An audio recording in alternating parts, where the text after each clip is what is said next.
एक गांव में निधि और सुनैना नाम की दो लड़कियां रहती थी। वो दोनों बहुत गहरी दोस्त थीं। वो सारा दिन एक साथ ही रहती थी।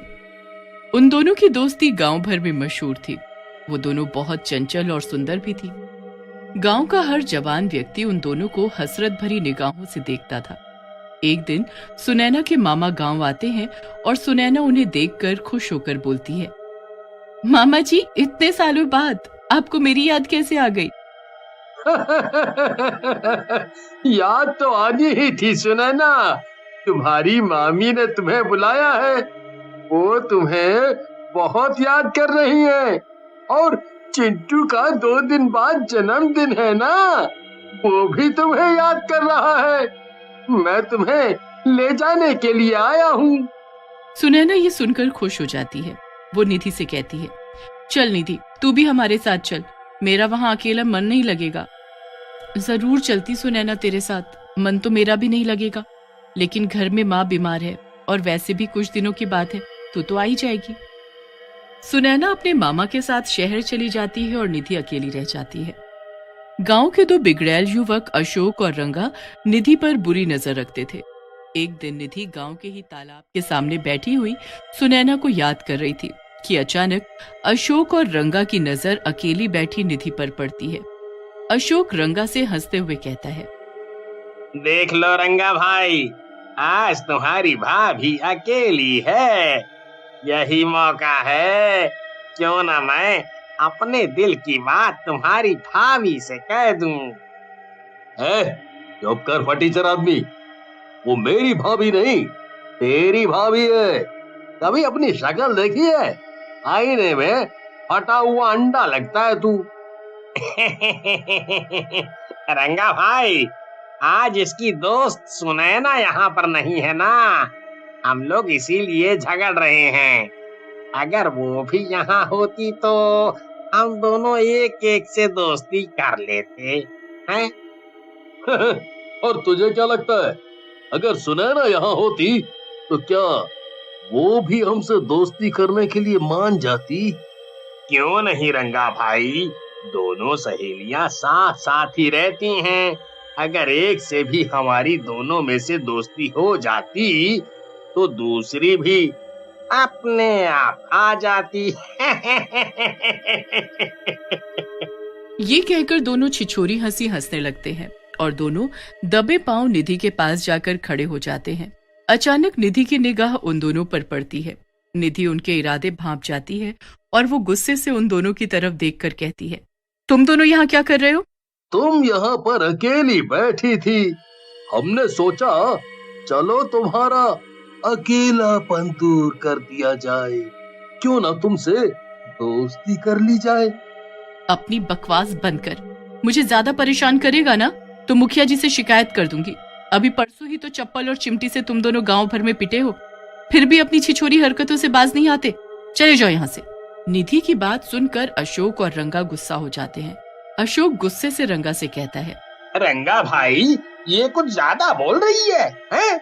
आज इसे अपनी भाभी बना कर ही छोड़ो। हाँ। रंगा निधि को पकड़ने के लिए बुरी नीयत से आगे बढ़ने लगता है। निधि ने उसके इरादे भांपकर जैसे ही भागने के लिए अपने कदम बढ़ाए कि उसका पैर किसी पत्थर से टकरा जाता है और उसकी वहीं मौत हो जाती है। ये क्या किया तुमने रंगा भाई? तुमने तो इसे मार दिया।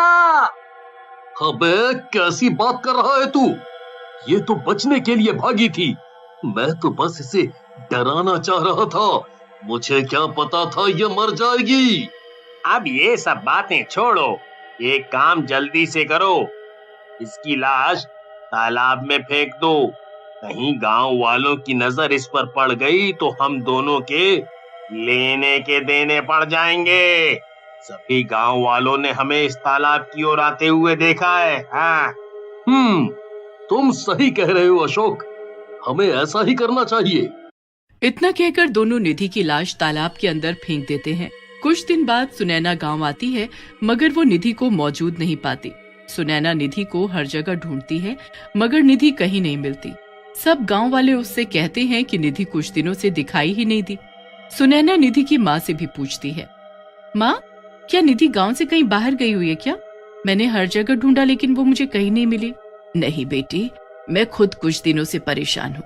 मुझे लगा था कि शायद वो शहर चली गई है, क्योंकि वो तेरे बगैर रह नहीं पाती थी ना। ठीक है माँ, मैं चलती हूँ, आप परेशान मत हो, आ जाएगी वो घर। उदास होकर सुनैना उसी तालाब के पास जाकर बैठ जाती है जहाँ पर निधि की मौत हुई थी। सुनैना वहाँ पर रो रो कर निधि को याद कर रही होती है। मेरी प्यारी सहेली निधि, तुम कहाँ चली गई? मैंने तुम्हें हर जगह ढूंढा, लेकिन तुम कहीं नहीं मिल रही। आखिर कहाँ हो तुम? तुम्हारे बगैर मुझे बिल्कुल भी अच्छा नहीं लग रहा। निधि, तुम कहीं भी हो, वापस आ जाओ। अचानक से रंगा और अशोक फिर वहां पर आ पहुंचे और रंगा की नजर अकेली सुनैना पर पड़ जाती है। रंगा अशोक की तरफ देखकर कहता है, देख रहे हो अशोक, सुनैना निधि से ज्यादा खूबसूरत है। आज तो मैं उसे तेरी भाभी बना कर ही छोड़ूंगा। कहीं तुम पागल तो नहीं हो गए रंगा भाई? अभी कुछ दिन पहले ही इसकी दोस्त निधि यहीं मरी थी। हमें यहाँ से चलना चाहिए। मुझे कुछ ठीक नहीं लग रहा। तू तो हमेशा से डरपोक रहा है साले। जो मैं इसकी दोस्त के साथ नहीं कर पाया, इसके साथ जरूर करूंगा। इतना कहकर रंगा सुनैना के पास चला जाता है। सुनैना उन दोनों को देखकर चौंक जाती है। रंगा सुनैना की तरफ देखकर कहता है, कैसी हो मेरी जान? लगता है यहाँ पर बैठकर अपनी दोस्त को याद कर रही हो। कभी कभी हमें भी याद कर लिया कर जाने मन। रंगा ने ये बात कही ही थी कि अचानक चारों तरफ हवाएं चलने लगती हैं और तालाब के अंदर से अजीब अजीब सी डरावनी आवाजें आने लगती हैं। ये देखकर रंगा और अशोक बुरी तरह से घबरा जाते हैं और देखते ही देखते तालाब के अंदर से एक भयानक चुड़ैल निकलती है और रंगा और अशोक का गला पकड़ लेती है और उनकी तरफ गुस्से से कहती है, क्या बात है मेरे राजा, आज मुझे देखकर प्यार नहीं आ रहा? आज मुझे देखकर प्यार नहीं करोगे? चुड़ैल! अशोक भाई, ये कहां से आ गई? हाँ, मैं चुड़ैल हूँ। मैं उसी वक्त चुड़ैल बन गई थी जिस वक्त तुम दोनों ने मुझे उस तालाब के अंदर फेंक दिया था। मैं कब से तुम दोनों का यहीं पर इंतजार कर रही थी। चाहती तो मैं गांव में आकर भी तुम दोनों को मार देती, लेकिन मैं तुम्हें इसी जगह पर मारना चाहती थी। अब तुम दोनों मेरे हाथ से नहीं बचोगे। रंगा और अशोक ने चुड़ैल से बहुत मिन्नतें की, लेकिन चुड़ैल ने उन दोनों का सर धड़ से अलग कर दिया। सुनैना ये सारी वारदात बहुत गौर से देख रही थी। उसने चुड़ैल से डरते डरते कहा, मुझे मत मारो चुड़ैल जी, यहाँ पर मेरी दोस्त अकेले अक्सर बैठ जाती थी। मैं उसी की याद में यहाँ पर बैठी हुई थी, मुझे जाने दो।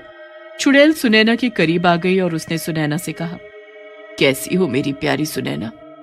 तुम जिसे याद कर रही हो वो मैं ही हूँ। सुनैना, कुछ दिन पहले मैं भी तुम्हें इसी तालाब के किनारे बैठकर याद कर रही थी और उस वक्त इन दो हरामजादों की वजह से मेरी मौत हो गई थी और मैं चुड़ैल बन गई थी। तुम निधि हो, मेरी निधि। सुनैना उस चुड़ैल के गले लग जाती है। हाँ, मैं तुम्हारी निधि हूँ। मैं अब चुड़ैल बन गई हूँ।